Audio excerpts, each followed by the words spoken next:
Welcome to an introduction to homological algebra. This field provides algebraic topology tools that are useful for computing holes, loops, and voids in geometric objects. Let's dive in. So, what exactly is homological algebra? It's a powerful mathematical framework that studies algebraic structures through their chain complexes and homology groups.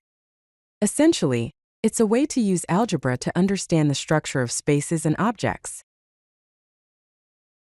Let's look at the geometric motivation behind homological algebra.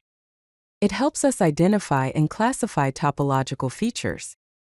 Specifically, it helps us to identify holes, which are one-dimensional features like loops in a circle. It helps us to identify loops, which are closed paths that cannot be contracted. And it helps us to identify voids, which are three-dimensional cavities inside solid objects. Now let's delve into chain complexes.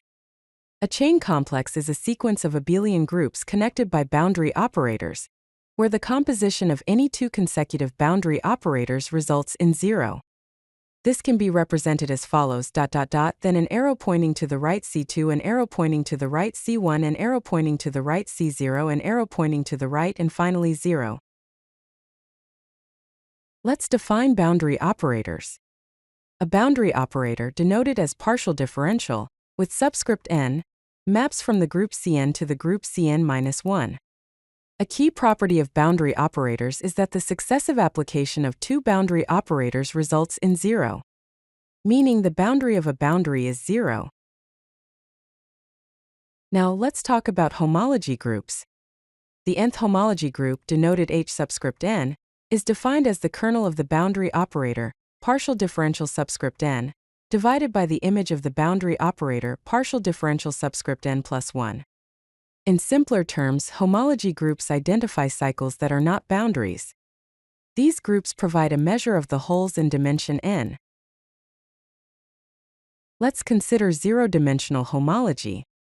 The zeroth homology group, H subscript 0, is isomorphic to z to the power of n. This counts the number of connected components. For example, consider 3 disconnected points. In this case, H subscript 0 is isomorphic to z cubed. Let's move on to one-dimensional homology. The first homology group, H subscript 1, is isomorphic to z to the power of b. This counts the number of independent loops. For example, consider a circle which has one loop. Therefore, H subscript 1 is isomorphic to z.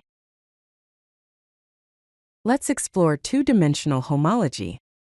The second homology group, H subscript 2, is isomorphic to z to the power of c.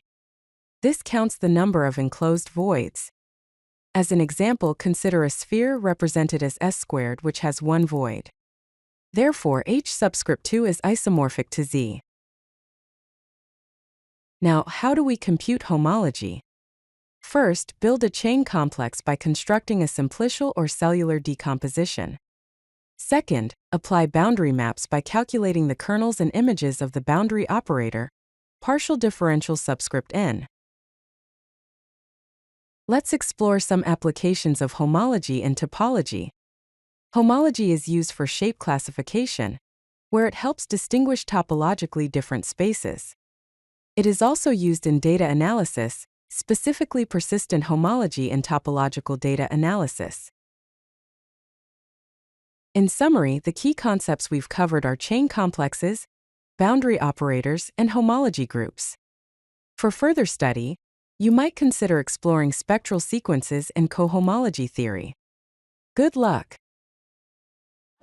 If you like this video, hit that like button and don't forget to subscribe. Visit CodeLucky.com for more such useful content.